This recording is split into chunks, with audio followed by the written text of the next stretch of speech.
Welcome, dear literature enthusiasts, to this shared space where cinema is not something to be consumed quickly and discarded, but something to be lived with, to be read the way one reads poetry, to be questioned and turned over in the hand like a stone found on a quiet walk. I am grateful that you're here with me at Frame Shift, where together we treat films not as fleeting distractions, but as texts rich with meaning, layered with metaphor, aching to be explored with patience and depth. If you enjoy this sort of reflection, I ask warmly and sincerely, please like this video and subscribe, not for the sake of numbers, but so that we can continue to grow this small, thoughtful community of minds. And let me be very clear, what you are about to hear is not a conventional movie review. It is not about stars, ratings, or weekend box office numbers. This is a work of critical analysis, a theoretical journey into symbolism and theme, meant primarily for those of you who come to cinema, as you would to literature, eager to see how images and words and sounds shape meaning. There is something about this particular film that still lingers in me, even though years have passed since I first encountered it. It was late, far later than I should have been awake, and I remember how silence filled the house. The clock glowed softly in my bedroom, and I felt that peculiar mix of freedom and unease that comes with pushing past bedtime.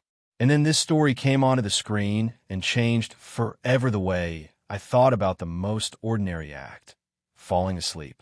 Sleep had always been comfort to me, a place of restoration and escape. But this film turned it inside out. It whispered to me that perhaps the deepest horrors are not in dark alleys or haunted houses, but in the unguarded landscape of our dreams. That revelation hit me in a way I didn't expect. Horror, I realized that its most potent is not about monsters. It's about betrayal.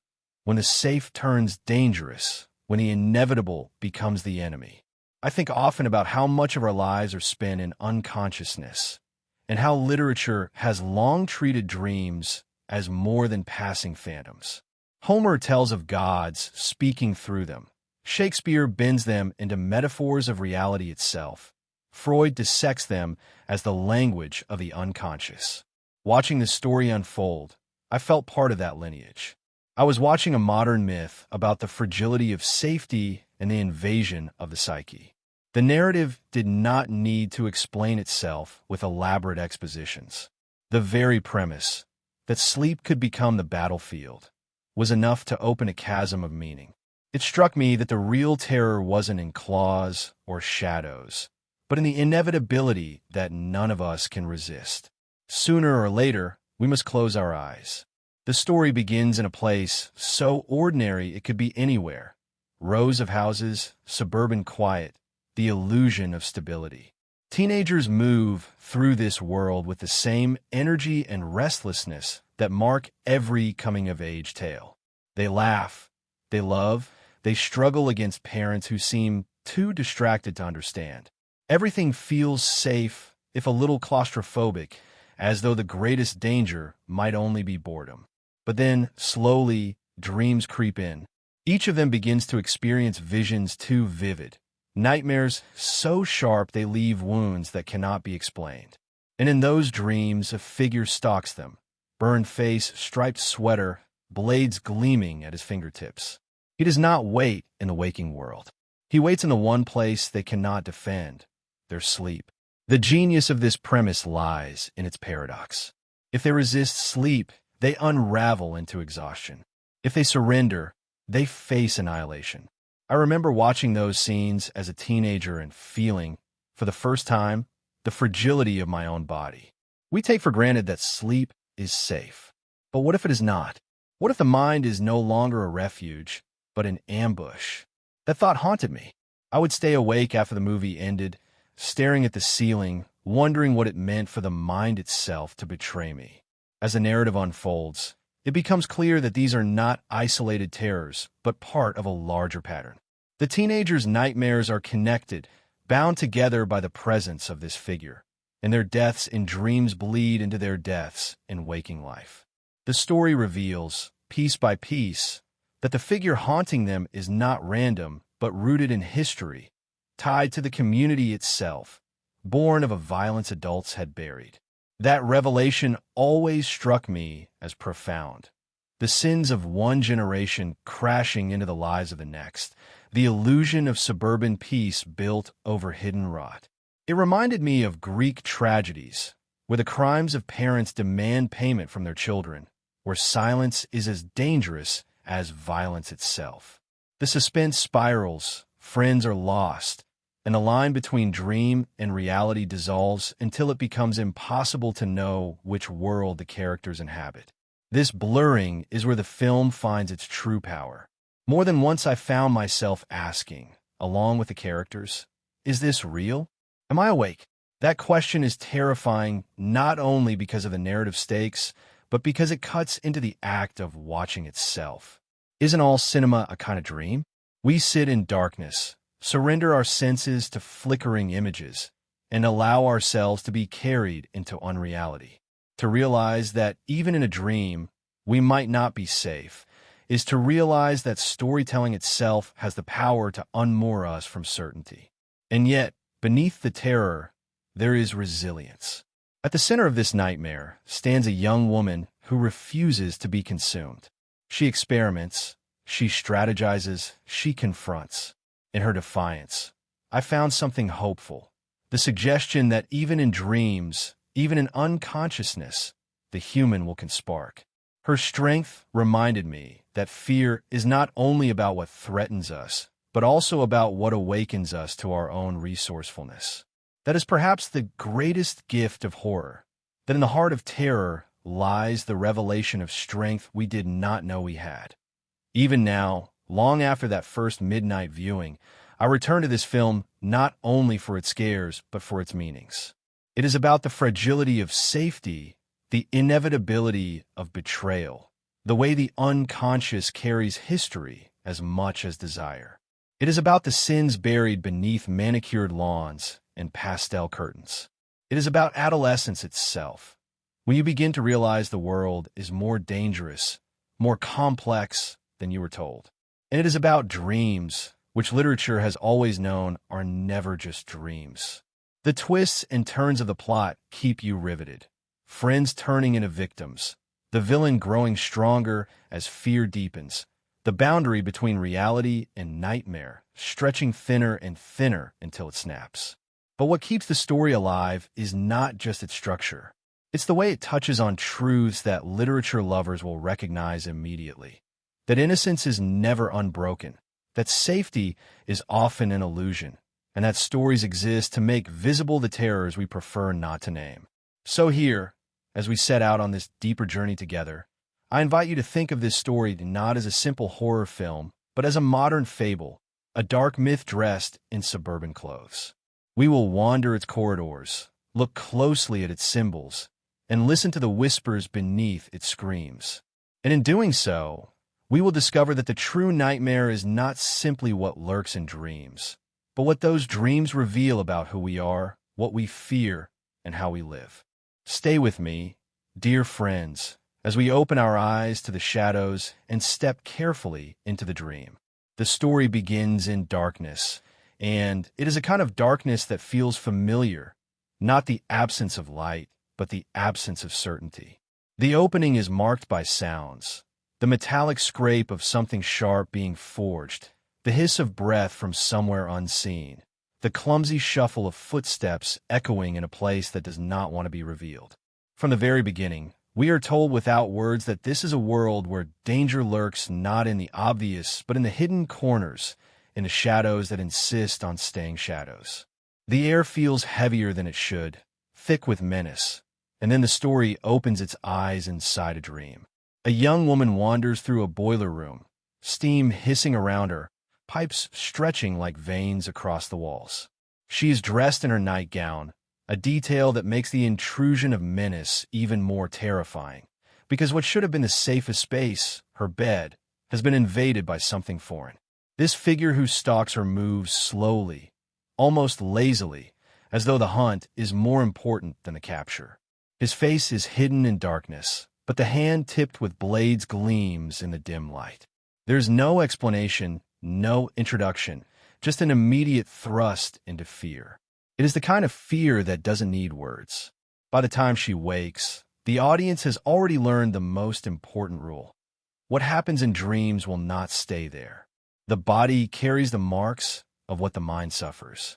The young woman is Tina, and her terror becomes the first tremor that ripples through the circle of friends who orbit her life. She confides her nightmare to her boyfriend, to her close friends, but their responses are scattered between concern and dismissal. Isn't that how we so often respond to other people's private horrors? With disbelief, with nervous laughter, with attempts to rationalize away the unexplainable. Yet even as Tina speaks, her friends confess that they, too, have been haunted by strange dreams. Something unspoken has already woven them together. The following day plays out under the bright glare of suburban ordinariness. Hallways at school, parents too distracted to pay attention, casual talk among friends. It is precisely the normality of these scenes that makes the dreams feel even more intrusive. There is a rhythm here. The waking world, neatly ordered, and the dream world, chaotic and cruel. But as the story unfolds, that rhythm will break apart, and the two worlds will collide with such violence that the line between them will dissolve. That evening, Tina is left shaken by her recurring nightmares, and her friends gather at her house to keep her company. Among them is Nancy, the quiet but steady presence whose life is about to spiral into the center of this nightmare. Nancy's boyfriend, Glenn, arrives as well, the group forming a kind of makeshift sanctuary against the dread none of them can quite name. But safety, in this story, is always an illusion. The night slips into something far darker than teenage camaraderie. Tina is once again drawn into a dream, and this time the figure in the striped sweater and battered hat steps fully into view. His face, grotesquely scarred, is a map of violence. His laughter cuts through the air like metal scraping against metal. He does not attack quickly. He toys, stalks, and savors, because fear is his language and his nourishment. The chase through her dream becomes a dance of inevitability, and when she finally collapses into his grasp, the brutality of her death is mirrored in reality. Her body thrashes violently in her bed, unseen forces tearing at her flesh, while her boyfriend looks on helplessly, accused of a murder he did not commit. This is the first rupture, the moment when the rules are no longer theoretical, but brutally, undeniably real. What happens in dreams is carried into waking life, and the group of friends, now fractured by horror, must grapple with what they cannot understand. Rod, Tina's boyfriend, flees in panic, his innocence drowned beneath suspicion. Nancy, shaken but determined, begins to sense that Tina's death is not something ordinary police explanations can cover. She carries the weight of her friend's loss into the following day, trying to piece together a puzzle that doesn't yet have enough pieces. At school, the walls of Nancy's waking life begin to crumble.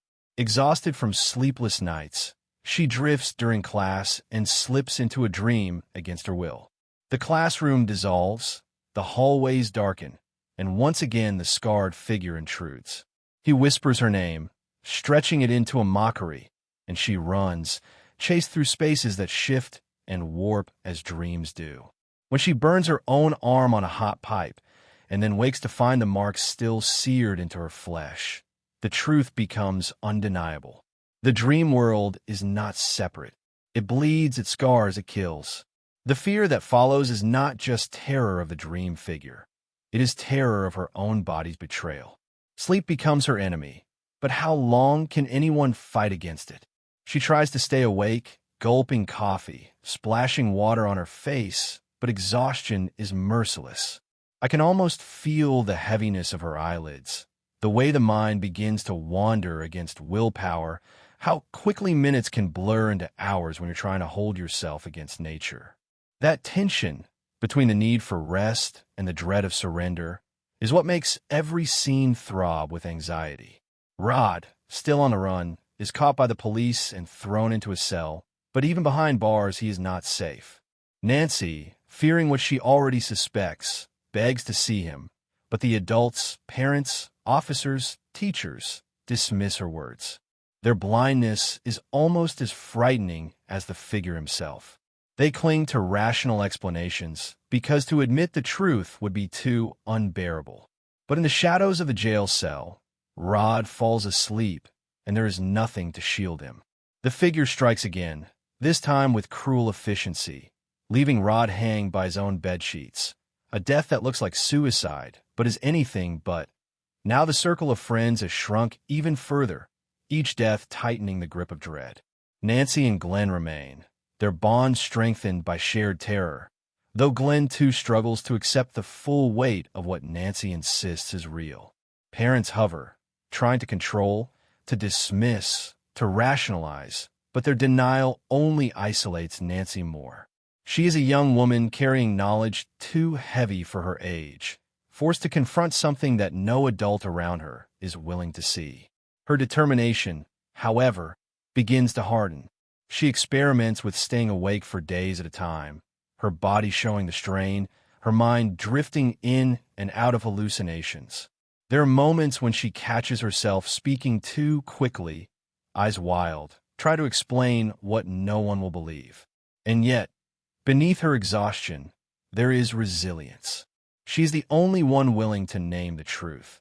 The figure is real, and the only way to fight him is to enter the dreams on her own terms. The story tilts between the waking and the dreaming with increasing fluidity now. Nancy sets traps in her mind, strategies to catch the figure in his own domain. Each time she closes her eyes, there is the question, will she wake again? The dreamscapes become more surreal, the rules less stable. Stairs turn to sludge beneath her feet, doors lock themselves, hallways stretch endlessly. The figure toys with her, slicing pillows into clouds of feathers, dragging his claws along the walls just to watch her flinch. He is not just killing. He is performing, reminding her that the dream world belongs entirely to him. But Nancy refuses to be only a victim. She begins to carry fragments from the dream into waking life, testing the boundaries. A hat torn from his head, a burn on her arm. She realizes that if she can seize something from him, then perhaps the boundary is not entirely in his favor. It is a small discovery, but it is also hope. And hope, however fragile, is enough to keep her fighting even as exhaustion drags her down. The adults around her remain blind. Her mother hides bottles of alcohol, numbing herself to truths she cannot face. Her father, a police officer, insists on order and procedure, unable to grasp the enormity of what is happening to his daughter. Their refusal to listen becomes its own kind of betrayal, leaving Nancy to navigate the nightmare alone. And yet, perhaps this is part of the deeper meaning, the way adolescence often feels like waking into a reality parents cannot or will not understand. Nancy's isolation is not only supernatural, it is emotional, cultural, human. As the story presses forward, the weight of inevitability grows heavier. Tina is gone, Rod is gone, and now Nancy knows it is only a matter of time before Glenn is targeted. She warns him, pleads with him not to fall asleep, but her pleas are fragile against the crushing weight of exhaustion. How can anyone resist forever? Sleep is not a choice. It is a demand written into the body itself. That is the true terror. Not only the figure with the scarred face and bladed glove, but the inevitability that eventually everyone must close their eyes. The first half of the story ends with a sense of mounting dread, the noose tightening around Nancy as she realizes she is the last line of resistance. She is sleepless, haunted, abandoned by the very people who should protect her, yet she refuses to surrender. Each dream brings her closer to a confrontation she cannot avoid. And so we watch her walk the narrow line between waking and dreaming, between despair and resilience. And we know that whatever comes next will demand more than fear. It will demand the kind of strength born only in nightmares. The story deepens into a relentless spiral, where every heartbeat feels like a countdown and every shadow hums with menace. What began as scattered nightmares has now become an undeniable pattern of terror. And Nancy, stripped of sleep and weighed down by the disbelief of those around her, finds herself standing at the threshold of something far darker than she could have imagined. The circle of friends that once seemed like a small fortress of companionship has already been shattered.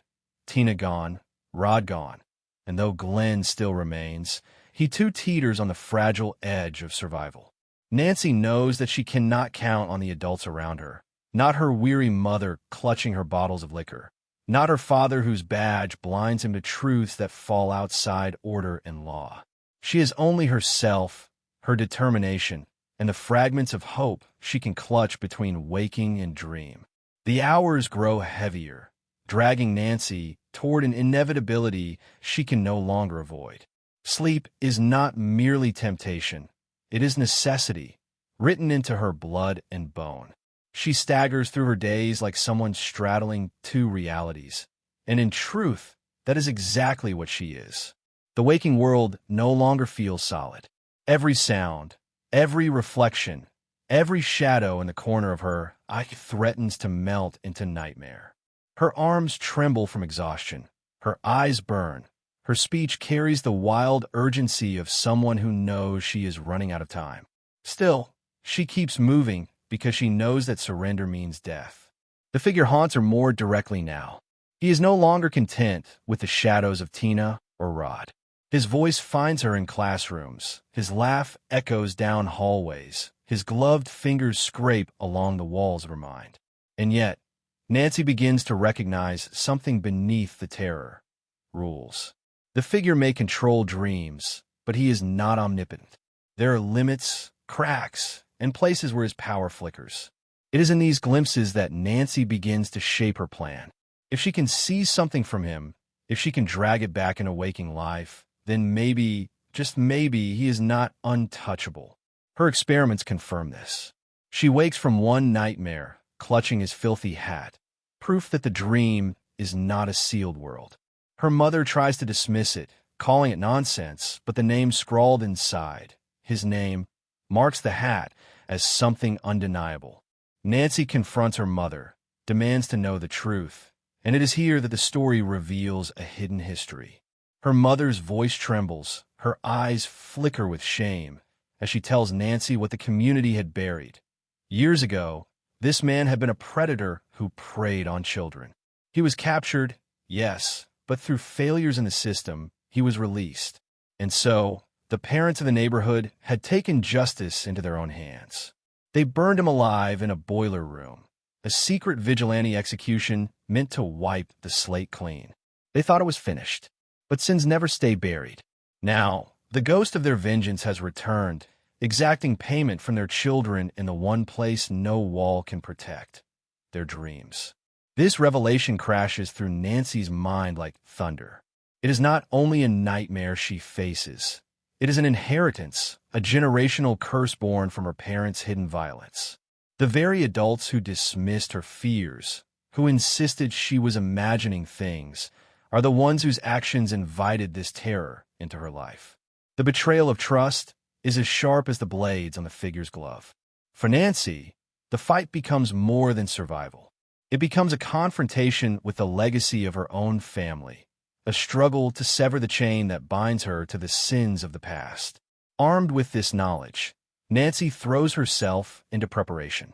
She studies books on booby traps and survival, cobbling together weapons from the ordinary detritus of her suburban home. Sledgehammers rigged to swing, light bulbs filled with gunpowder, tripwires strung across hallways. The montage of her labor is frantic, desperate, and deeply symbolic. A young woman turning the tools of domestic life into instruments of war. Every nail hammered, every trap set, is an act of rebellion against both the nightmare figure and the adults who failed her. She is claiming agency in a world that has stripped her of safety. But before her plan can take full shape, the story strikes its cruelest blow. She pleads with Glenn, warns him not to sleep, begs him to stay awake, but exhaustion claims him anyway. He drifts into dreams while resting on his bed, and the figure seizes the opportunity. The attack is savage, grotesque, and unforgettable. Glenn is dragged into the depths of his mattress, his body shredded and swallowed whole, until what remains bursts forth in a geyser of blood that sprays across the ceiling and cascades down the walls. It is one of the most shocking deaths in horror cinema, not only for its brutality, but for its surrealism. The bed, that ultimate symbol of safety and intimacy, is transformed into an engine of death. Nancy watches helplessly from across the street, her warnings once again unheeded, her circle of support reduced to nothing. Now she is alone, truly alone. But it is in this loneliness that her resolve crystallizes. She tells her father, with a calmness that is more chilling than hysteria, to be ready in exactly 20 minutes, because she's going to bring the killer out of her dream. He dismisses her again, thinking it a mad outburst, but she speaks with such clarity that even he cannot entirely ignore her. She sets her traps with precision, steals herself, and then does the unthinkable. She deliberately walks into sleep. The dream unfolds with cruel familiarity. The boiler room, the hiss of steam, the laughter echoing from unseen corners. But Nancy is no longer running. She hunts. She calls his name, mocks him, forces him into confrontation. The chase is brutal, filled with close escapes, but Nancy's strategy becomes clear. At the moment of struggle, she seizes him, clutches him tight, and with all her will, drags herself awake. And when her eyes snap open, he is there, ripped into her bedroom, no longer just a phantom but flesh and blood, thrashing in confusion as her traps spring into action. The house becomes a battleground. The traps explode, one by one, sledgehammers swinging, gunpowder igniting, wires snapping taut.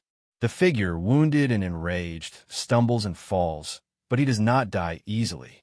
He crashes through walls, rises from flames, his laughter twisting into roars of fury.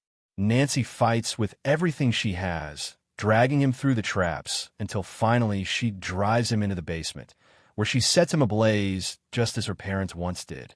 Flames engulf him, and he stumbles, writhing, into the night. For a moment, it seems victory has been claimed. Nancy, trembling and exhausted, calls for her father, who finally bursts into the house with police officers at his side. But the relief is short-lived. They descend into the basement only to find the fire smoldering, but the body gone. The nightmare, it seems, cannot be ended so easily.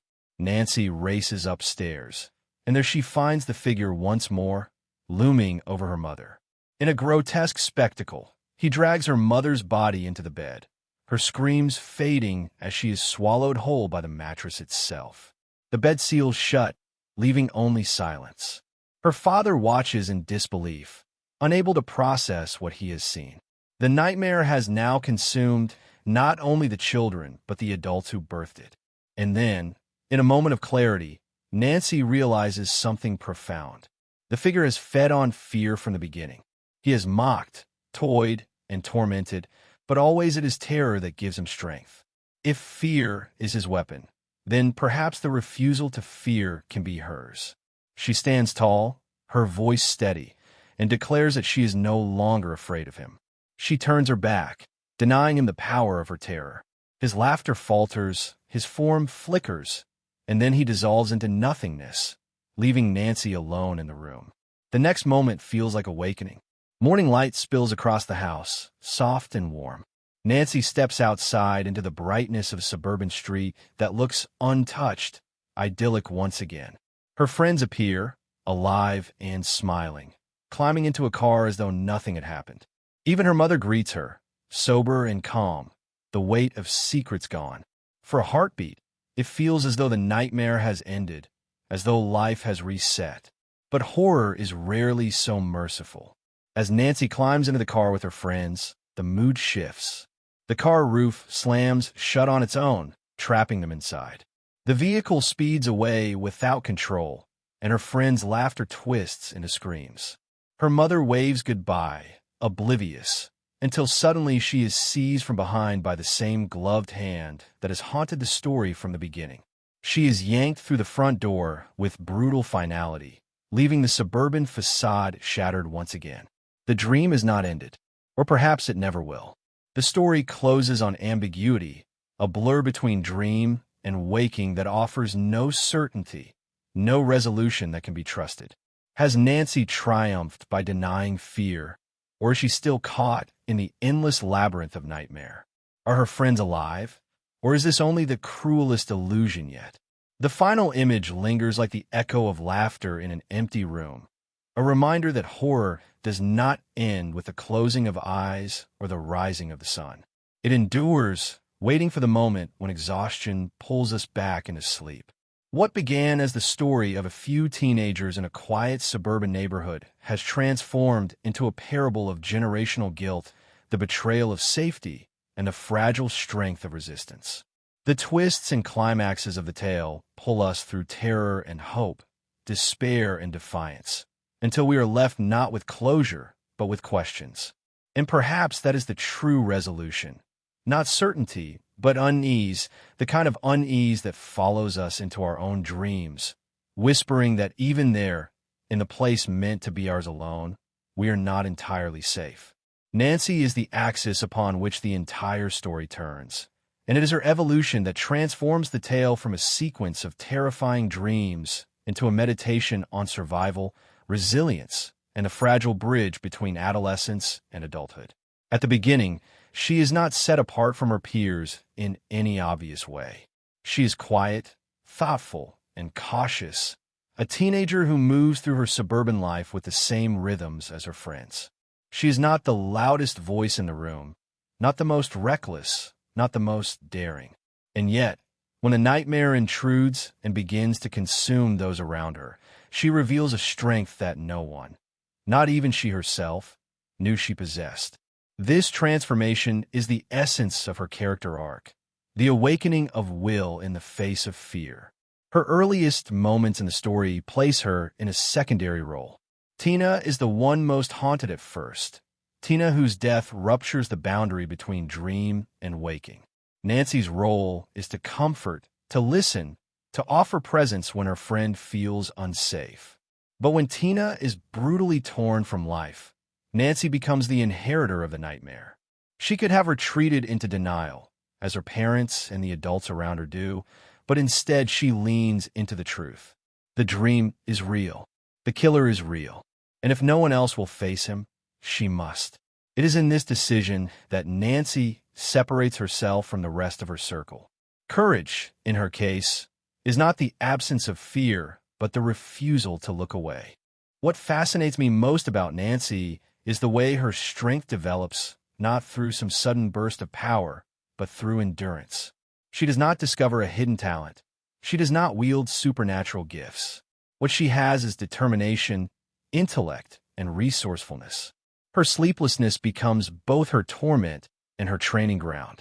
The more she suffers, the more she learns to think strategically.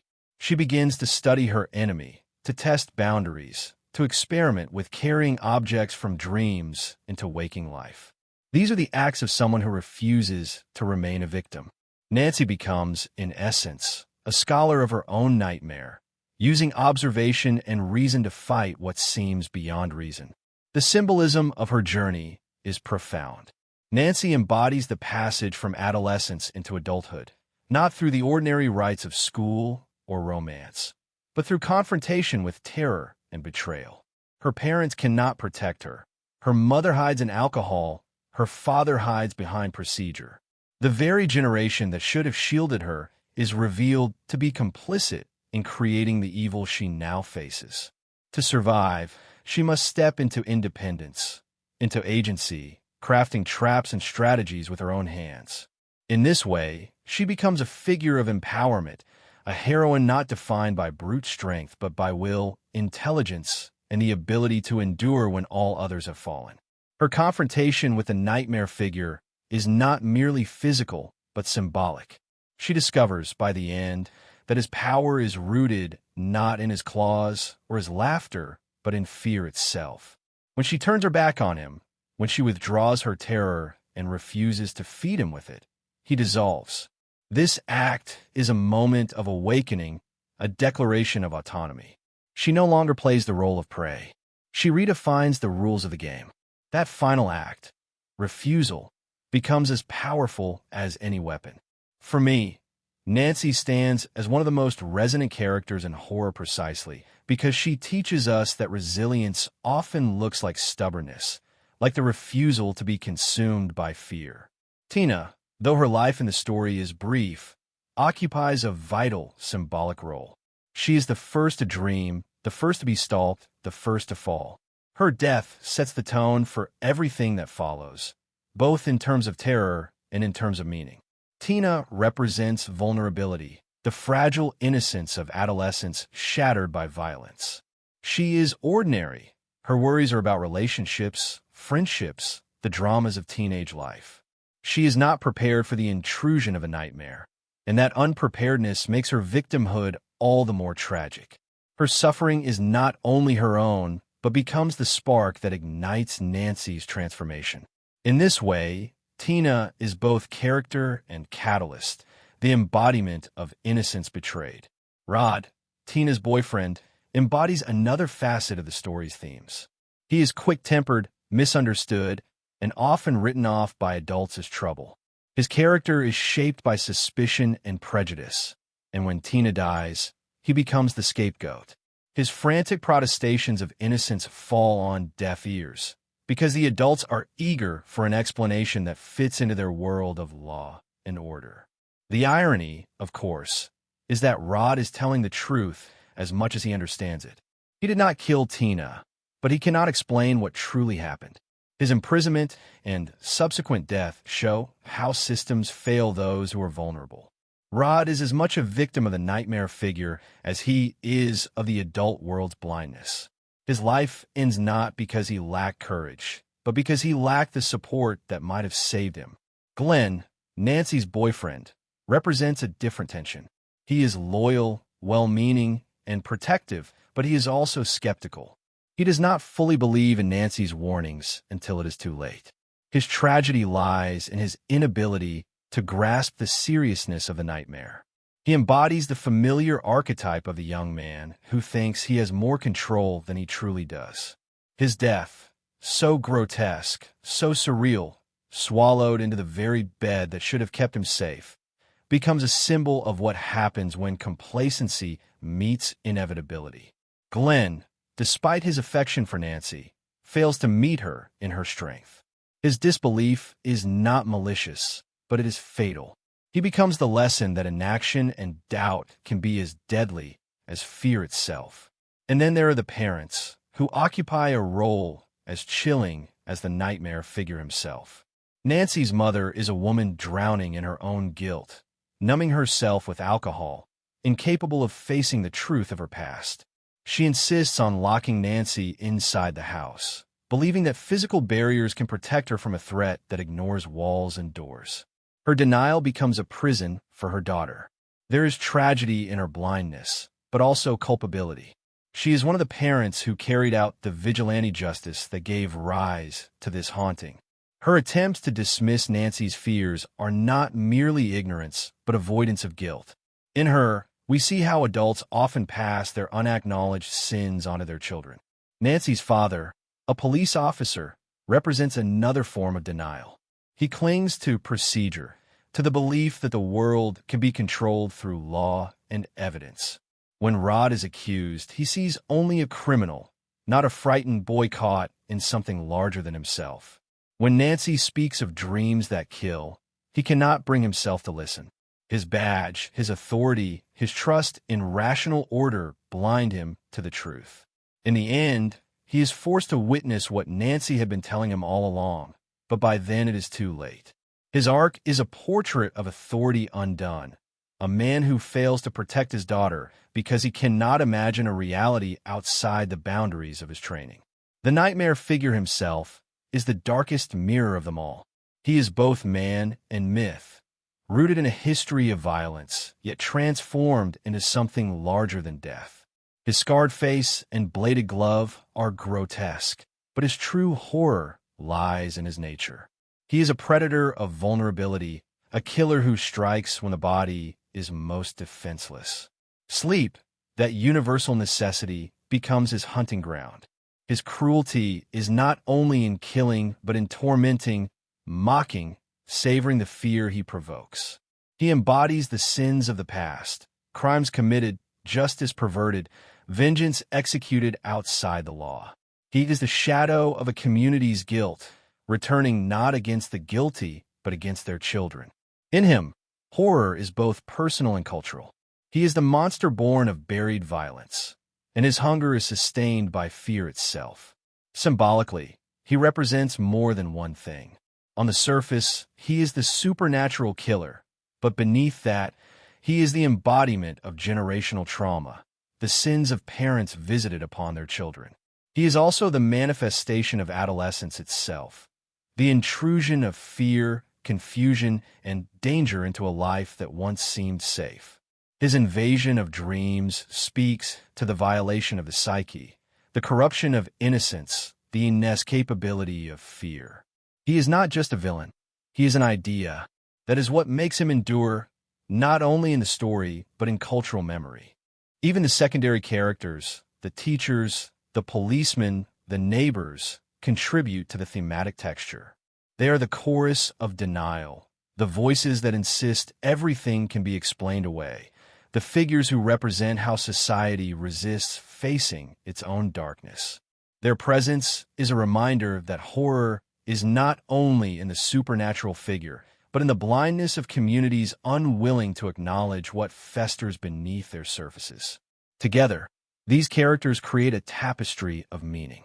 Nancy, the resilient heroine, stands at the center, surrounded by friends who fall, parents who fail, and a killer who embodies the sins of the past.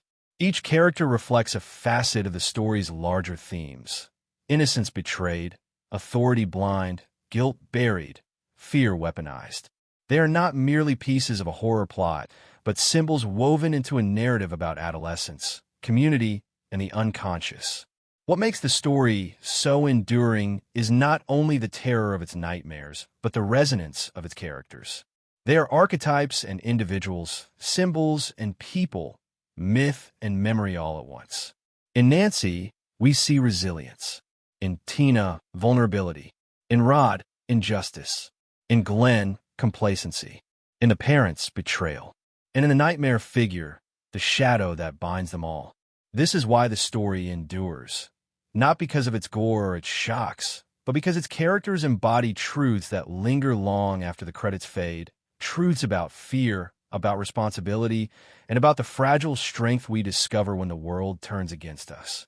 Some stories live not only on the screen, but also in the strange echoes that surround their creation, the half-whispered anecdotes from sets, the accidents that shift a scene from ordinary to iconic, and the oddities that remind us that filmmaking is itself a kind of dream.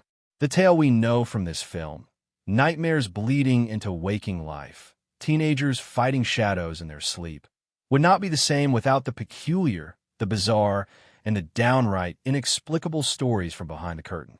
To wander through the history of this movie is to realize that the making of it was sometimes as strange as the story it told. The first and perhaps most haunting detail is the origin of the central nightmare figure himself. The idea was born not from a random invention, but from childhood memories that Wes Craven carried with him like old scars. As a boy, he once woke in the middle of the night to see a disfigured man standing outside his window, staring at him in the dark. The man eventually walked away, but the image never left him. Years later, he combined this childhood terror with stories he had read about children who died in their sleep after claiming to be haunted by nightmares. These accounts, particularly among refugee families who had fled violence, gave him the idea of a killer who could stalk dreams themselves. It is chilling to realize that the concept of the film did not spring purely from imagination, but from real-world tragedies and personal fears. The infamous glove tipped with blades, so iconic now, was itself the product of a peculiar design process. Craven wanted the weapon to feel primal, something that reached into our oldest fears. Knives, claws, and animals that slash have always haunted humanity's subconscious. So he asked himself, how could he combine the animalistic with the human? The answer came in the form of that battered work glove with blades attached to the fingers. But what many don't know is that the glove was made of real metal, heavy and dangerous. Robert Englund, the actor who played the villain, recalled how wearing it was both exhilarating and terrifying. He had to train himself to move carefully so as not to accidentally cut himself or his co-stars during rehearsals. The glove wasn't just a prop. It was a genuine hazard. Speaking of Englund, his casting itself was unusual. At the time, he wasn't the first choice for the role. Craven had initially imagined someone older, more physically intimidating. But when Englund auditioned, he brought something unexpected, a sly, playful menace, the ability to make the character both terrifying and darkly charismatic. Englund smeared cigarette ash under his eyes to look more sunken and exhausted, a small choice that impressed Craven.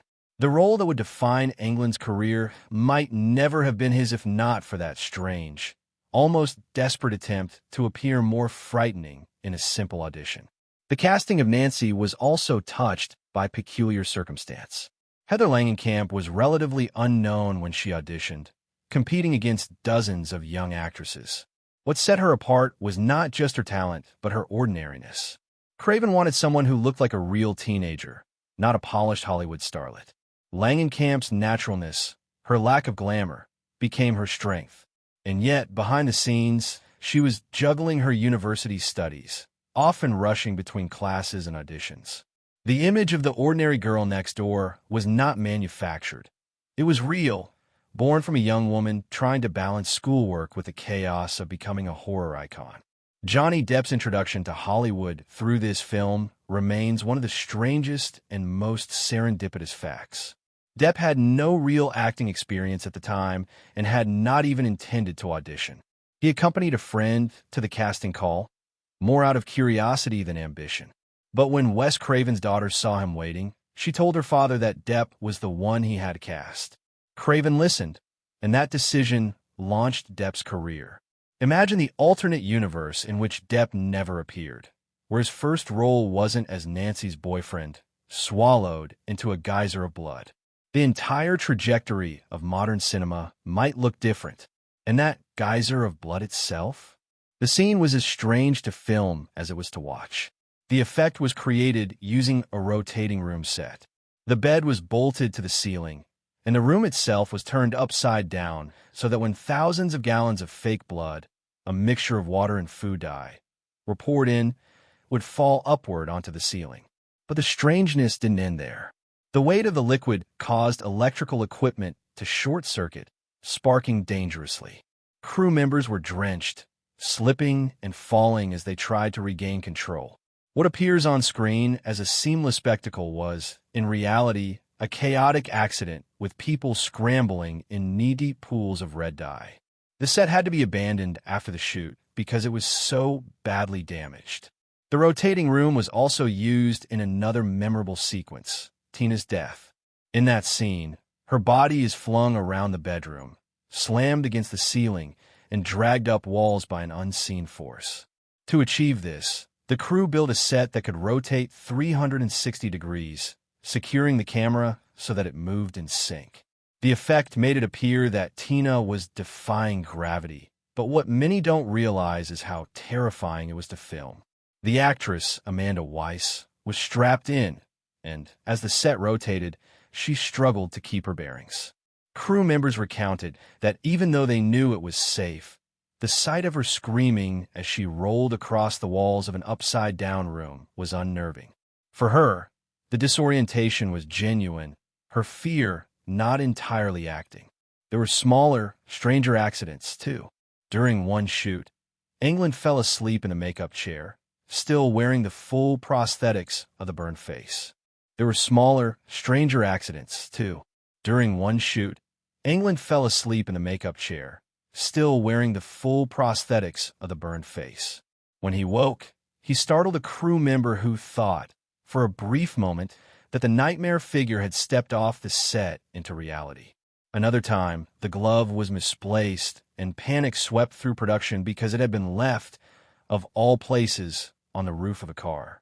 It was eventually recovered, but for a few hours, there was the bizarre fear that a random passerby might stumble upon a lethal-looking glove with knives attached to its fingers.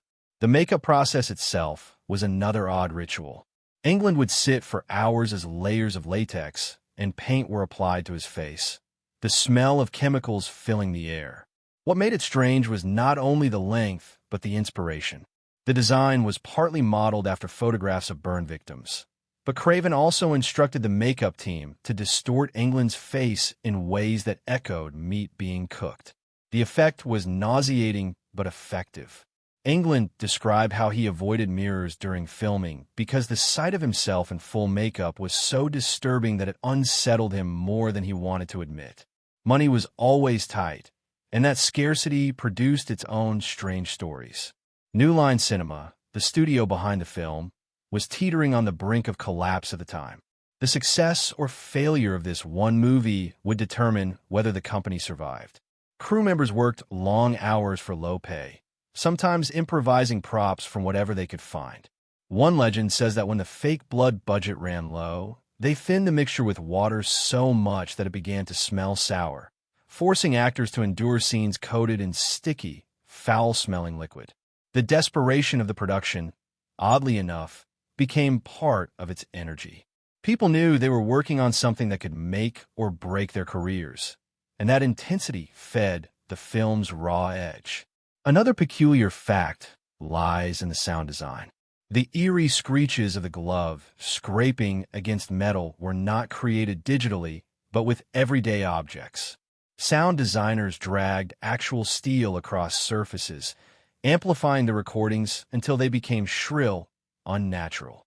The bizarre, animal-like growls of the figure were layered from multiple sources, including Englund's own voice distorted and slowed.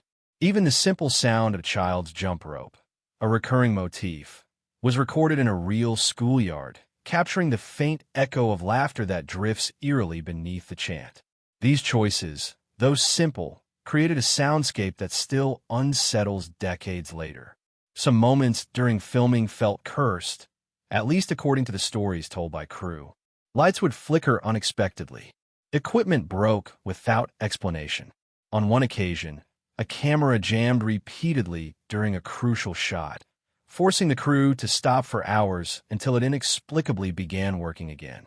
Was it simply bad luck, or was it, as some whispered, the result of dabbling in nightmares too vividly? Of course, the rational explanation is always technical error, but the strangeness fed into the mythology of the film. Even stranger is the story of how Craven almost lost control of the ending. He originally wanted the film to close on a triumphant note, with Nancy defeating the killer by withdrawing her fear. But the studio, eager for a hook that could lead to sequels, insisted on a twist. The compromise was the ambiguous final scene, where Nancy's friends appear alive only to be trapped once more in a nightmare car, and her mother is pulled grotesquely through the front door. The ending feels like a dream loop, unresolved and unsettling. Audiences loved it, but Craven himself was ambivalent, feeling that the studio's interference altered the story's meaning. That tension between artistic vision and commercial demand is part of what makes the ending so haunting. It was born of conflict, not consensus. Trivia continues to swirl even decades later. The boiler room, central to so many dream sequences, was not built for the film at all. It was a real decommissioned facility, and the crew had to work around its rusted, decaying structure. The atmosphere on set was stifling, the heat from steam pipes unbearable, the smell of rust and oil thick. Actors recalled feeling sick during long shoots, and Englund later said that the environment itself added to his performance. It was so oppressive that slipping into menace felt natural.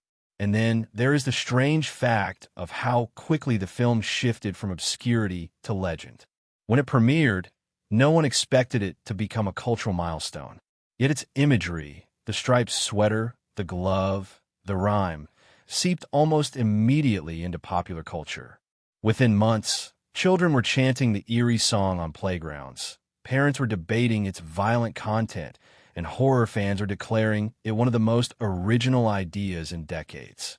The strangest fact of all may be that a small, underfunded project made by a struggling studio became not only a success, but the cornerstone of an entire subgenre of horror. Looking back, the making of this film feels like a story that mirrors its own themes. A dream haunted by chaos, stitched together by resourcefulness, and punctuated by strange, unforgettable moments. The accidents with blood and rotating sets, the serendipity of Johnny Depp's casting, The real dangers of a bladed glove, the eerie inspirations drawn from real-life nightmares. All of these facts remind us that cinema is as much about the strange accidents behind the camera as the deliberate craft before it. The nightmare lived not only in the story, but in the making, where every flicker of the lights, every chaotic spill, every eerie coincidence seemed to whisper that the boundary between dreams and reality was thinner than anyone wanted to admit. Even now, when I think about the film, I cannot separate what happened on screen from these peculiar truths. The strange becomes part of the legend, and the legend becomes part of the dream. That is the enduring magic of cinema, that the stories behind the story can be just as haunting, just as fascinating as the nightmares they create. There are certain films that refuse to remain contained within the simple boundaries of plot. They linger, they provoke, and they stir questions that cannot be easily answered. This particular nightmare is one of them, a story that has crawled out of its own decade and nestled into our cultural psyche with claws that refuse to let go. To trace its events is to realize that each is more than a beat in a horror tale. Each is a symbol, a mirror, and a reminder of how fear itself works upon us.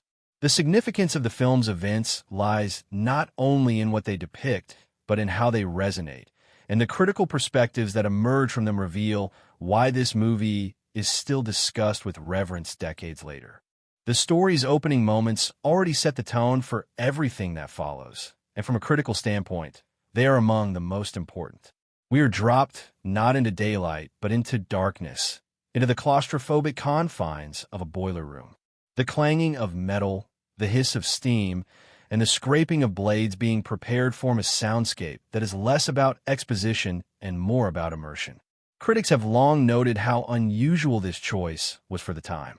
Horror films often relied on a gradual build, letting viewers first get comfortable before introducing fear.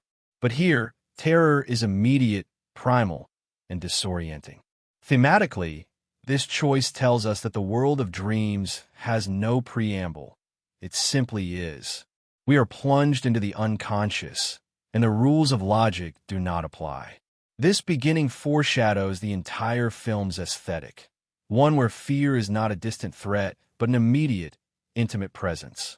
The first significant death, that of Tina, becomes, in many ways, the film's most iconic and shocking event. Critics have written endlessly about how her death redefined the boundaries of cinematic horror. In the scene, Tina is lifted into the air, slashed by an invisible force, dragged across walls, and ultimately left lifeless in her blood-soaked bed. From a purely narrative perspective, this event is the inciting incident, the moment where the nightmare figure reveals his true power. But from a critical angle, the scene is much more. Tina's death represents the betrayal of safety, the intrusion of violence into the most private space, the bedroom. Bedrooms are supposed to be sanctuaries, especially for teenagers, a place where they can escape parental control and express their truest selves. To see that space invaded so violently is to experience a metaphor for the loss of innocence itself. Scholars of horror cinema often highlight how Tina's death is not simply spectacle, but allegory, a visual representation of the vulnerability of adolescence, where safety is revealed to be an illusion. The film's second pivotal event comes with Nancy's awakening to the reality of what she faces. When she burns her arm in a dream and wakes to find the marks still on her flesh, she crosses the threshold from denial to belief. Critics have observed that this moment is not just important for the character, but for the audience as well.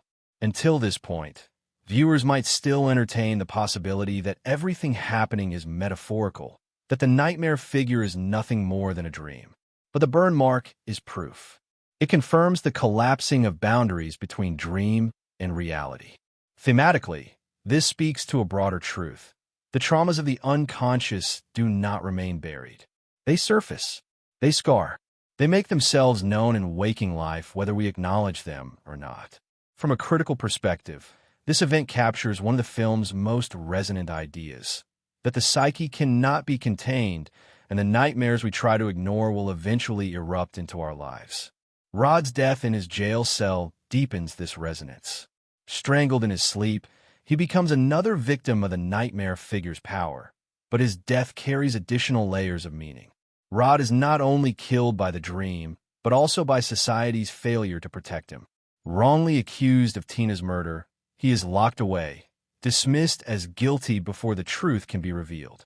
Critics have pointed out how his death reflects the ways in which marginalized or misunderstood youth are often abandoned by the very systems meant to safeguard them. His life is dismissed, his death rationalized, and the nightmare figure thrives in that gap between perception and reality. From a symbolic angle, Rod's death critiques the blindness of authority, the adults who prefer easy explanations rather than confronting uncomfortable truths. Perhaps the most visually shocking event in the film is Glenn's death. Pulled into his bed and transformed into a fountain of blood that drenches the ceiling, his death remains one of the most grotesque spectacles in horror history. Critical analysis often interprets this scene as an inversion of safety and intimacy. The bed, a symbol of rest, sexuality, and comfort, becomes a weapon of destruction. Glenn's death also represents the cost of disbelief. Unlike Nancy, he is reluctant to fully accept the reality of the danger. His skepticism, his casual dismissal of her warnings, seals his fate. Critics have often read this as commentary on the gender dynamics of horror, the way young men underestimate or dismiss the fears of young women, only to suffer for their complacency. In a broader cultural sense, Glenn's death is a metaphor for what happens when we fail to take the warnings of youth seriously, when we ignore their lived experiences because they do not fit adult frameworks of logic. The film's climax, when Nancy decides to face the nightmare figure directly, is its most significant event in terms of critical interpretation. By setting traps in her home and deliberately drawing him out of the dream, Nancy reclaims agency. She shifts from hunted to hunter, from victim to strategist. Scholars have written extensively about how this moment redefined the role of the final girl in horror cinema. Nancy is not saved by a man, nor does she stumble upon survival by chance. She survives because she studies, prepares, and refuses to surrender. Her traps are not simply clever mechanics of plot, but symbolic acts of empowerment, taking the tools of domestic life and repurposing them into weapons of resistance. Critics often point to this sequence as a radical shift in the genre, where female characters move from passive victims to active fighters. The ambiguous ending, where Nancy seems to defeat the figure by withdrawing her fear only to be trapped again in a surreal final sequence, has been the subject of endless critical debate. Some view it as a commentary on the impossibility of escaping trauma. Even when one confronts it directly, it lingers, morphs, and reappears in new forms. Others see it as a compromise between director Wes Craven's desire for closure and the studio's push for a sequel. Regardless of intention, the ending resonates because it mirrors the nature of nightmares themselves. They rarely resolve neatly. They loop, they confuse, they leave us uncertain upon waking whether we are truly free. From a thematic perspective, the ending reinforces the idea that fear is not something that can be eradicated. It must be lived with, negotiated, and continually confronted. Critics have also placed significant weight on the film's use of space and setting in shaping its events. The suburban backdrop is not incidental but essential. By placing horror in quiet neighborhoods of manicured lawns and pastel houses, the film critiques the illusion of suburban safety. Events like Tina's death in her bedroom, Glenn's annihilation in his bed, and Nancy's desperate traps in her family home reveal that the greatest dangers often lurk not in distant, shadowy places, but in the spaces we most trust. This inversion of safety into danger is one of the film's most enduring contributions to horror. It forces viewers to question the reliability of their own sanctuaries. The emotional resonance of the film's events lies in their universality. Everyone sleeps. Everyone dreams. Everyone knows the feeling of being trapped in a nightmare where running is slow, where doors will not open, where something unseen stalks from the shadows. By translating that universal experience into cinematic events, the film taps into primal fears. Critics have emphasized how this distinguishes the film from other slasher movies of its era, where many relied on external threats, masked killers, haunted houses. This film turned inward, making the human mind itself the battlefield. Each significant event in the film is an extension of that inward turn. The scars on Nancy's arm, the geyser of Glenn's blood, the burning of the figure in the basement, all are metaphors for the way our inner fears manifest in the world around us. Reception at the time of release reflected this dual impact. Audiences were shocked and thrilled by the visceral events, but critics quickly recognized that beneath the gore lay a psychological depth uncommon in slasher films. Some wrote that the movie redefined horror by bridging the external and the internal, the physical and the psychological. Its events were not just excuses for violence, but carefully crafted symbols that resonated with anxieties about adolescence, parental betrayal, and the inevitability of growing up in a world where safety is an illusion. Over time, this critical appreciation has only deepened, with scholars revisiting the film as a text rich in meaning, worthy of literary style analysis. When reflecting on these events, what becomes clear is that their power lies not only in shock, but in what they signify. Tina's death is the loss of innocence. Rod's death is the failure of authority.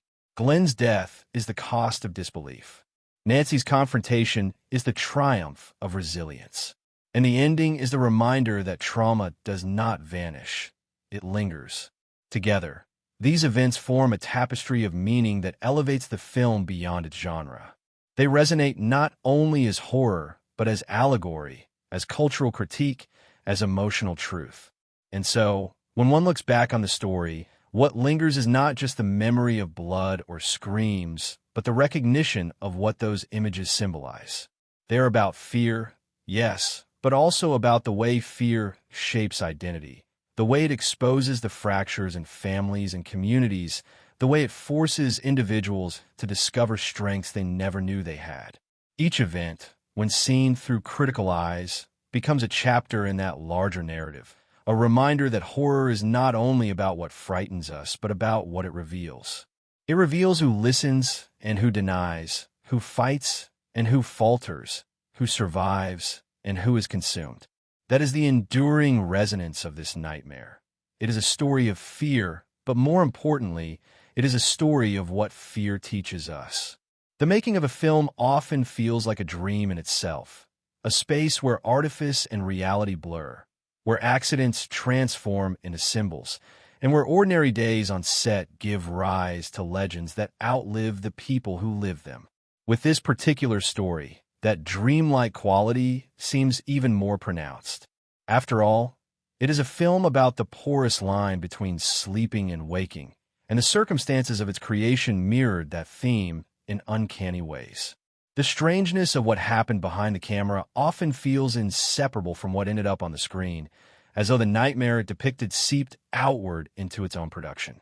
To step into the strangest facts surrounding the making of this film is to find oneself wandering a labyrinth of accidents, coincidences, and curiosities that rival the uncanny force of the story itself. One of the most unsettling origins lies in the real-world tragedies that inspired the narrative. Wes Craven did not conjure the idea of a killer who haunts dreams from thin air. He was struck by news reports of young men, many from immigrant families who had fled violent regimes, who died suddenly in their sleep after experiencing vivid nightmares. These were not isolated cases. One teenager was found dead with a coffee pot still hidden in his room, his body showing no medical explanation beyond the fact that he seemed to have died from sheer terror. Craven, haunted by these reports, began to imagine what kind of force could chase someone across the border between dream and waking. The film, therefore, is rooted in real nightmares that carried mortal consequences, giving it an eerie authenticity from the very beginning. The creation of the villain's most recognizable feature, the glove tipped with blades, was itself a strange and almost primal process. Craven asked himself what weapon would feel deeply embedded in the collective unconscious, what tool could embody both the animalistic and the human. He thought of claws, of predators that haunted our ancestors in the dark. And so, the glove was designed to be something both crude and terrifying. It was not a polished Hollywood prop, but a dangerous contraption of real metal. Robert Englund, who wore it, remembered how heavy it was, how difficult it was to move naturally with it. He had to learn to gesture slowly, menacingly, because any sudden movement could accidentally slice him or those around him. The glove was not just iconic, it was hazardous. And perhaps it was that danger, the fact that it was more than illusion, that gave his movements on screen their hypnotic menace. There are also stories about how the film's imagery seeped into the culture almost instantly. Children began repeating the nursery rhyme on playgrounds.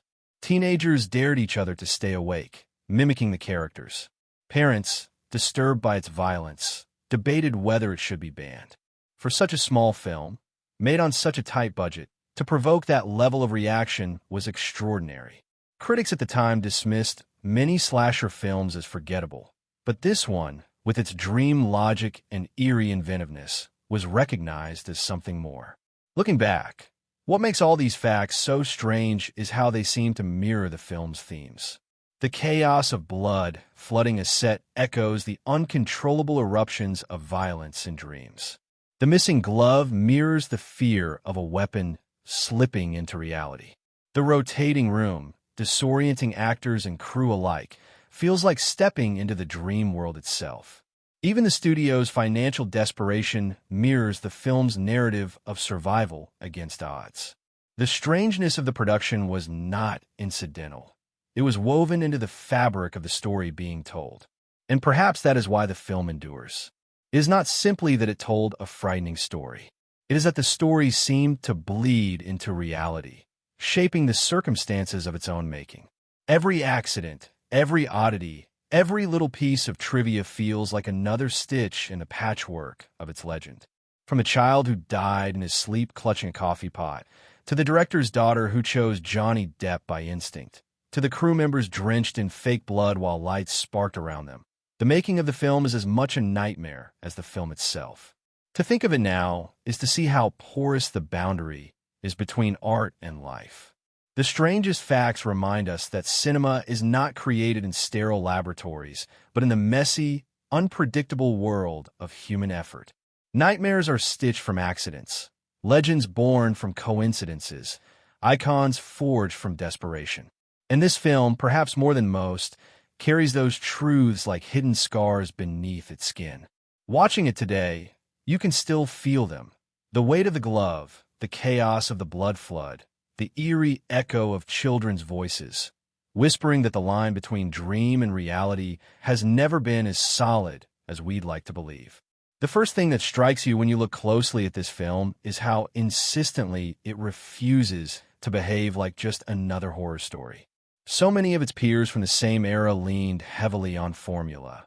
A group of teenagers, a masked figure, a sequence of deaths escalating toward a final showdown.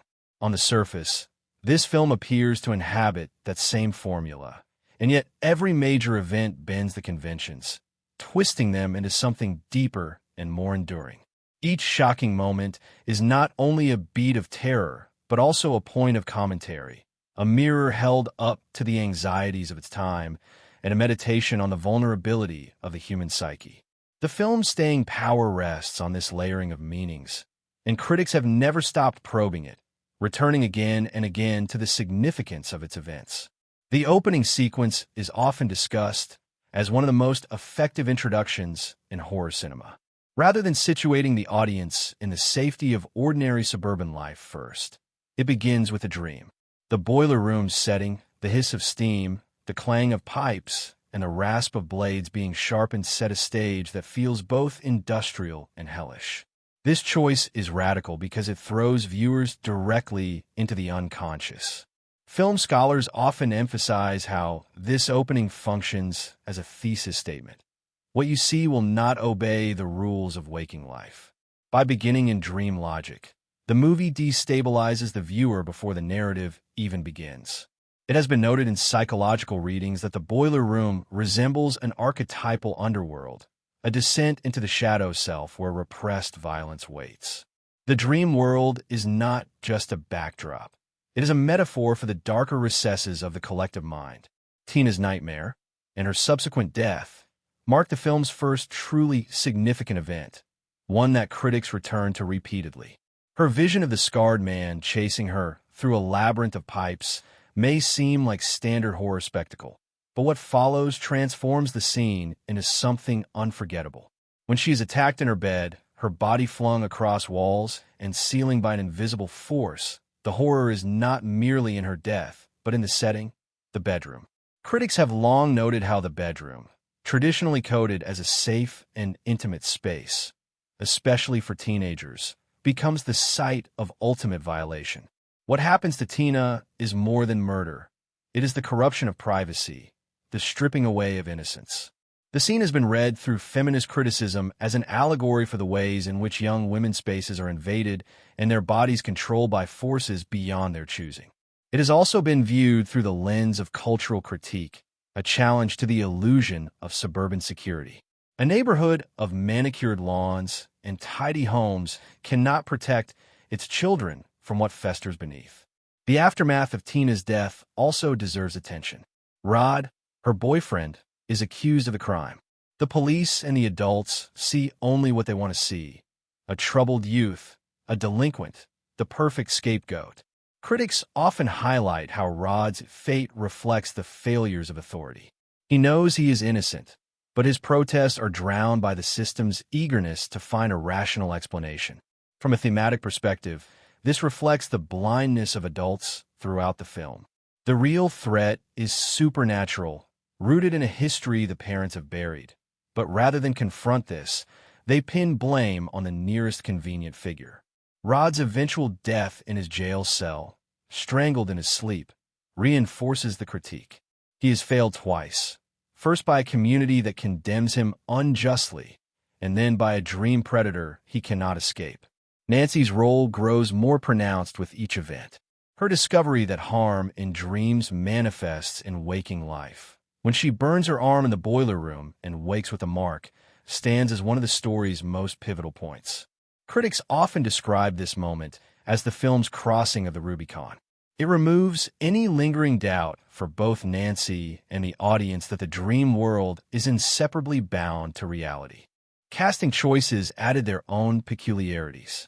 Heather Langenkamp, who would become the face of resilience as Nancy, was chosen precisely because of her ordinariness.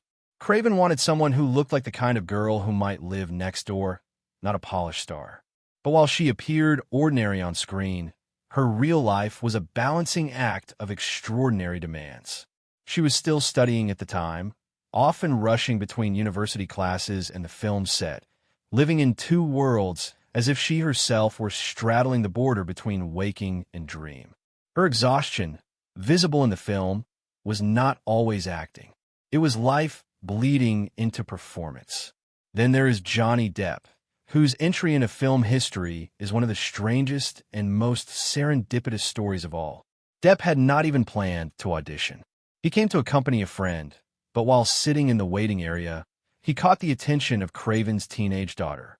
She insisted that he had the right look, that he should be the one chosen. Craven trusted her instincts, and Depp was cast as Nancy's boyfriend, Glenn. That one-chance moment not only shaped the film, but launched Depp into a career that would define decades of cinema.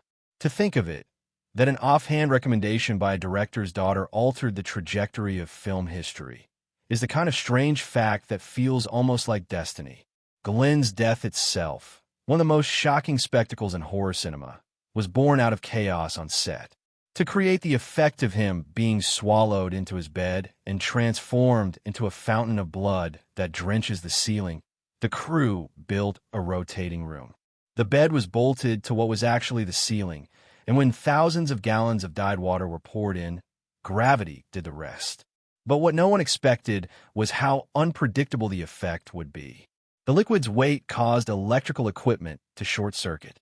Lights flickered, sparks flew, and crew members, standing in what had become a flooded set, were in real danger of electrocution. They scrambled, slipping and sliding in knee-deep pools of fake blood, desperately trying to keep equipment from being ruined. What ended up on screen looks deliberate, even artful, but behind the scenes it was chaos. The room was so badly damaged that it could not be used again. The same rotating set was used for Tina's death, another iconic moment where her body is flung across the walls and ceiling by an invisible force. Amanda Wyss, the actress, was strapped into the rotating rig, and while she trusted the crew, the disorientation was real. Imagine being inside a box where gravity no longer seems to obey the rules, your body rolling and tumbling while you scream. Her terror, in part, was genuine, born not only of acting, but of being thrust into something that felt like a nightmare in itself. Crew members who watched through the monitor admitted to being unsettled, knowing it was an effect but still feeling the visceral horror of watching someone flail across walls that seemed to betray the laws of physics. Even Robert Englund, behind the mask of the killer, experienced his share of strangeness. The makeup process was grueling, hours of latex and paint, the smell of chemicals clinging to him long after shooting. But what disturbed him most were the inspirations behind his look. The makeup team, at Craven's request, studied photographs of burn victims, layering elements of their injuries into the prosthetics. Englund described avoiding mirrors because the face staring back at him felt too real, too grotesque, as if you were wearing not a mask but a wound. Once, he even fell asleep in the chair between applications, and when he woke, still half covered in latex, he frightened a passing crew member so badly that she dropped her equipment. The sound design offered its own peculiarities. The iconic screech of the glove's blades against metal was not created with digital tricks, but with a simple pocket knife scraped against surfaces like chairs, pipes, and glass. The eerie nursery rhyme, sung by children skipping rope, was recorded in an actual playground, with the faint echoes of laughter left in the background. Those tiny imperfections, the wind, the uneven voices, made it more haunting. The rhyme itself, with its sing-song cadence, became one of the film's most enduring motifs, a sound that can still send shivers down spines even when divorced from a movie. Stranger still were the mishaps that seemed to follow the production. The glove, for instance, was once misplaced. Panic spread through the set, because the thought of someone stumbling upon a real glove fitted with knives was chilling. After hours of searching, it was found sitting on top of a car, where it had been left absent-mindedly by a crew member. Another time, lights flickered inexplicably during a night shoot, unnerving cast and crew who half-joked that the film had summoned its own curse. Equipment malfunctioned at odd moments, cameras jamming, sound recorders failing, only to work again without explanation. To a skeptic, these were technical hiccups. To those living inside the production, they felt like shadows moving just out of sight. The financing of the film carried its own strange energy. New Line Cinema was, at the time, a struggling company teetering on bankruptcy. This film was its gamble, its last chance to stay alive. Crew members were paid modestly, props were cobbled together from what could be afforded, and every day felt like a race against financial collapse. That desperation infused the work with urgency. People knew that their futures depended on the success of this one project. When the film succeeded, it not only gave horror a new icon, but also saved New Line Cinema, earning it the nickname, "The House That Freddy Built." The odd fact here is that an entire studio's survival rested on a dream-haunting killer, a gamble that should not have worked but did. Even the ending of the film has its own strangeness, born not from the story itself, but from conflict. Wes Craven originally envisioned a more definitive resolution, where Nancy defeats the killer by denying him her fear. But the studio wanted ambiguity, a twist that left the door open for sequels. What emerged was the surreal closing scene. Nancy stepping into daylight only to find herself trapped once more, her friends alive but doomed, her mother pulled grotesquely through a door. Critics and fans still debate the meaning of that ending. Was it dream, reality, or was something in between? That ambiguity, born of disagreement, became one of the film's most haunting qualities. Sometimes strangeness arises not from vision, but from compromise. Other details are quieter, but no less fascinating. The boiler room, for instance, was not built for the movie. It was filmed in an actual decommissioned facility, damp and rusted, where the stench of oil and heat pressed on everyone who entered. Actors recalled feeling sick, sweat dripping into their eyes, the air heavy and oppressive.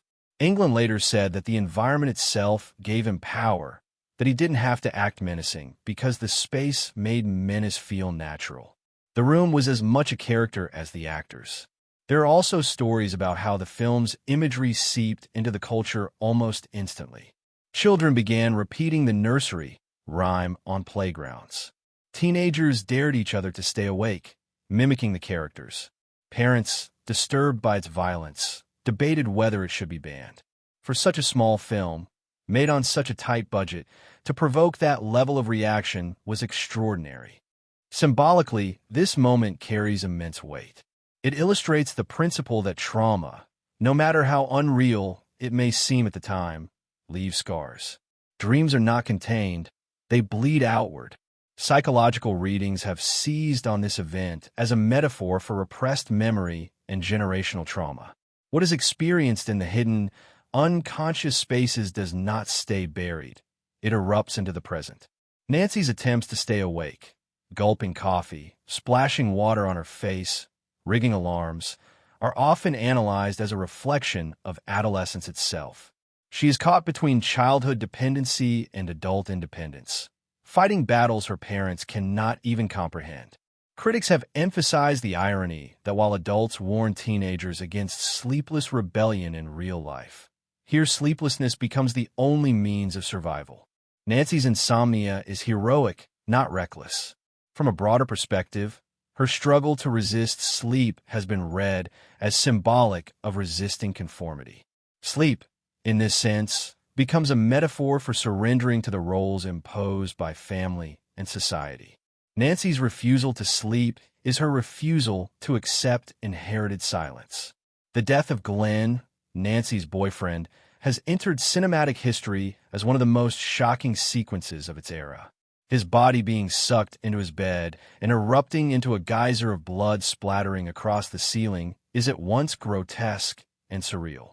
Critics interpret this scene in multiple ways. Some read it as a commentary on male complacency. Glenn, unlike Nancy, does not take the threat seriously, and his failure to listen becomes fatal. Others interpret the bed as a symbol of intimacy, transformed into a site of destruction. The explosion of blood, excessive and stylized, has been linked to anxieties about sexuality, particularly in the context of adolescence. Whatever the reading, Glenn's death is often cited as the film's most visually resonant horror, the point at which dream logic fully invades waking life. Nancy's decision to confront the killer directly marks another crucial turning point. Her construction of booby traps, improvised from household items, has been analyzed as a reappropriation of domestic space. Critics argue that Nancy redefines her environment, turning the tools of domesticity into weapons of survival. Feminist scholars see this as a radical act. The final girl not only survives, but actively resists, strategizes, and outwits her assailant. Her agency marks a departure from earlier horror heroines who often stumbled into survival rather than earned it. From a symbolic angle, Nancy's traps illustrate the transformation of innocence into resilience, childhood into adulthood.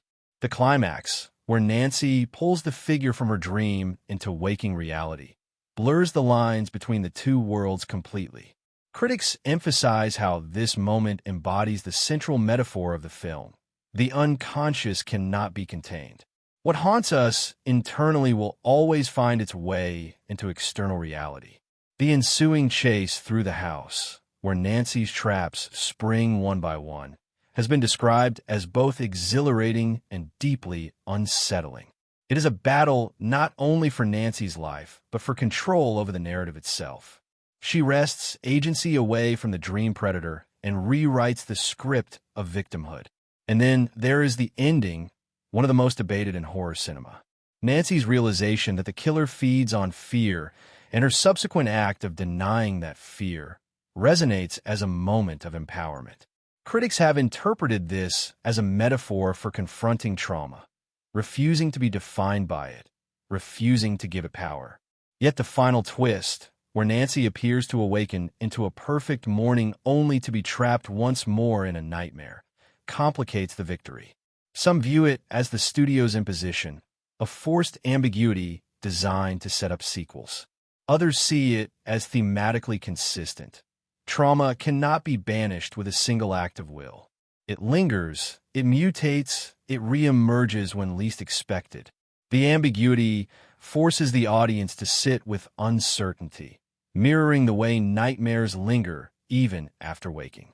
From a critical perspective, the film's events collectively reshape the landscape of horror.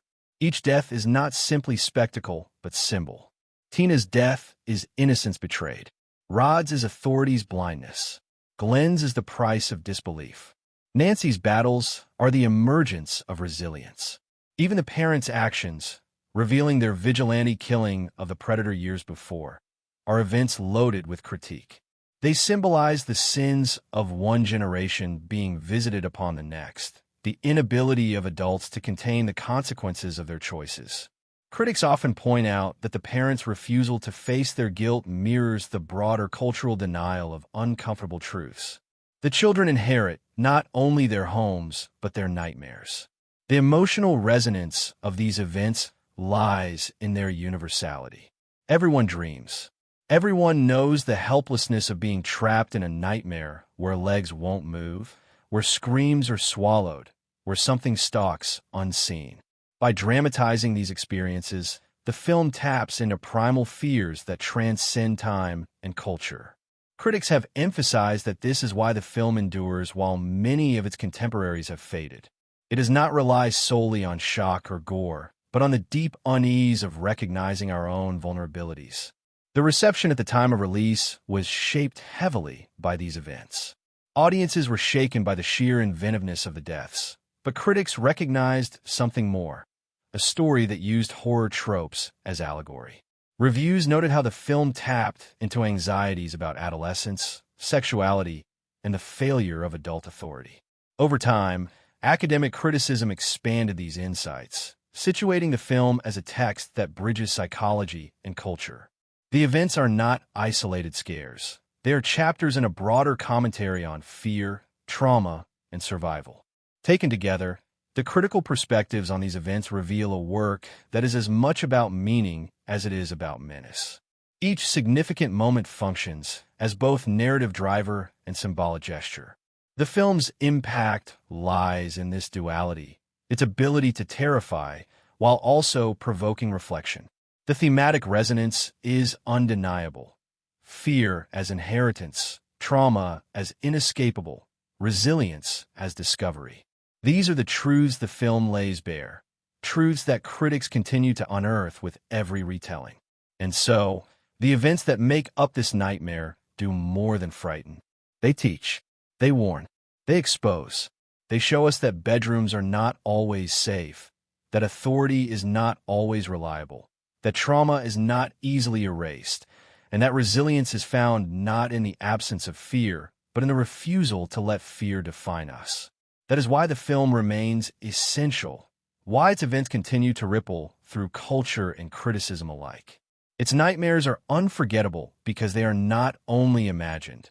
They are reflections of the nightmares we already know. When you look at a finished film, polished and complete, it is easy to forget the sweat, chaos, and often sheer strangeness that goes into making it. The nightmare story that unfolded on screen, terrifying teenagers in their bedrooms, blurring the line between dream and waking, feels seamless, almost inevitable, as though it was always destined to exist in this exact form. But step behind the curtain, and what you find is a production as messy, fascinating, and surreal as the dreamscapes it created. The process of bringing this horror classic to life was filled with desperation, creativity, accidents, laughter, and strange little moments that still echo decades later. To trace the making of the film is to enter a story that mirrors the film itself. Haunted by risk, fueled by imagination, and constantly teetering between disaster and triumph. It all began with Wes Craven, whose idea for a killer who stalks dreams came not from abstract imagination, but from unsettling reality. He had read reports of young men, particularly refugees, who had died in their sleep after experiencing terrifying nightmares. These real-world tragedies gave him the seed of the story, while his own childhood memory of a disfigured man staring into his window provided the haunting image that would become the nightmare figure's face. When he pitched the script, however, studios were hesitant. Horror was profitable, yes, but the idea of a villain who lived in dreams seemed too abstract, too odd. For years, the script floated around Hollywood, passed on by major studios, until New Line Cinema, a company on the verge of collapse, took the gamble. The irony is almost poetic. A story about survival against impossible odds became the film that saved the studio itself. To this day, New Line is called the house that Freddy built, a nickname born from this gamble that paid off. Once production began, the realities of low-budget filmmaking shaped everything. The team had to stretch every dollar, improvising props, reusing sets, and working long hours with limited resources. Yet this scarcity often birthed creativity. The infamous glove with blades was cobbled together from a leatherwork glove, fishing knives, and scrap metal. Its menace lay not only in design, but in its real danger. Robert Englund, who wore it, had to train himself to move deliberately so he wouldn't accidentally slash himself or others. Crew members joked nervously about how the glove seemed cursed, disappearing mysteriously at times. Once even left on top of a car and driven halfway across town before being recovered. That glove, more than any other prop, carried an aura on set. It was not just a piece of costume.